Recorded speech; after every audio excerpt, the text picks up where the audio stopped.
Before we jump into our video, make sure that you check out our new website, which has all of our real-time inventory on it, and a very intuitive search function that will show you all of the green dial watches, for example. So check out littletreasury.com. Now we continue our Summer Blue Omega journey today. And if you didn't catch it before, the Summer Blue Seamaster collection commemorates the Seamaster's 75th anniversary and was announced early last year.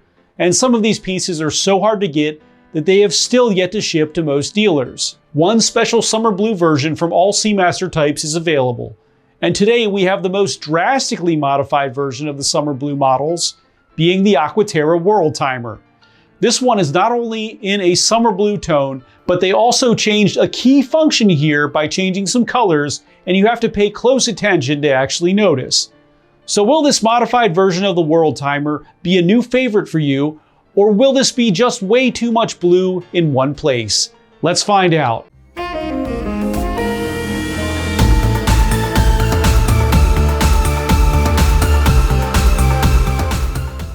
What's up everyone, it's Chris with the Little Treasury channel. Welcome back. This is where we bring you original and in-depth watch content at least once per week. If you haven't already, please make sure to hit the subscribe button and hit the notification bell to be alerted as soon as we upload. I'm from Little Treasury Jewelers, which is located in Gambrills, Maryland. And it's where you go when you're in the know. As always, the watches that I review are for sale and can be purchased, so please see the description below to contact us. If you're just joining us now, I'll go over the watch's detailed measurements and features, and then I'll offer my personal opinion at the end. In our last video, I reviewed the Seiko SJE079 Marine Master Refresh, which is a new version of the flagship Marine Master and a limited edition version at that. While this watch is actually very nice and an upgrade all around, this is a very controversial piece for fans, and I recommend checking this out to see if you like the new version of the Marine Master versus the outgoing. Wrist check time! Today I'm wearing my Omega No Time to Die Seamaster, which is my favorite watch in my collection. It's not only super lightweight, but it looks unique with its colors and its mesh bracelet.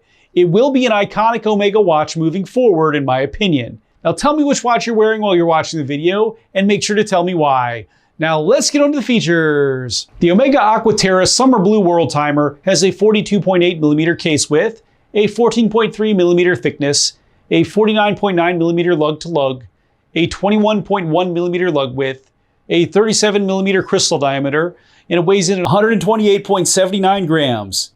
The case has a high polished bezel and matte finish swoops at the lug tips, with a swoop of high polish beneath them.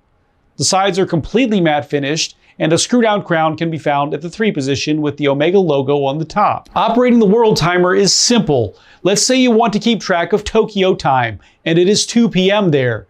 You would just put the 14 on the inner dial right at the Tokyo marker, and then just set your hour hand to the current time.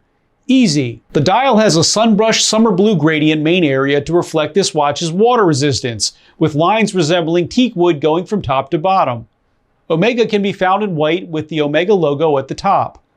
The markers are all wedge style, and you will find the world's 24 time zones alternating with a marker or small triangle corresponding to each. The biggest change here is that instead of having the time zones printed in gray to reflect daylight savings time zones, and zones in blue that do not, along with GMT time in red, all of these time zones are now in white tone, which totally nerfs that function. The hands are Dauphine style, and the minute hand has an arrow at the tip, and the second hand does as well. The center has the Worldtimer ring, which has a glass covering and is separated into day and night hours. The most interesting area here is the center, which has a true-to-life globe, which is laser-ablated onto a titanium disc, and the colors on this are literally due to the chemical reactions of the laser with different levels of heat on the titanium. No color is added at all. Lume can be found on all markers and on the hour and minute hands in a special summer blue lume color. The case back is closed and has the commemorative Seamaster logo depicting a trident-bearing Poseidon and 2 seahorses, which is a combination of Omega's 1956 original and the brand's current design. The movement is Omega's in-house caliber 8938, which is an automatic coaxial escapement that provides a 6 to 8 year service interval versus the 3 to 5 that you typically see. It is a certified master chronometer, which means it has meta certification to be accurate from 0 to 5 seconds per day.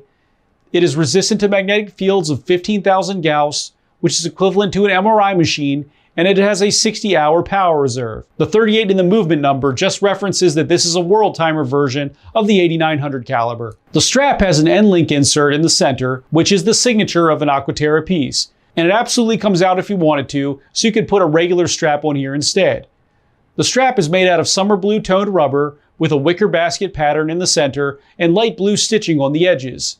The buckle is a folding pusher style and routes the tail under your wrist for a tailless look. The Omega Summer Blue Aqua Terra Worldtimer is 150 meter water resistant. It's a special edition and it can be yours for $9,900.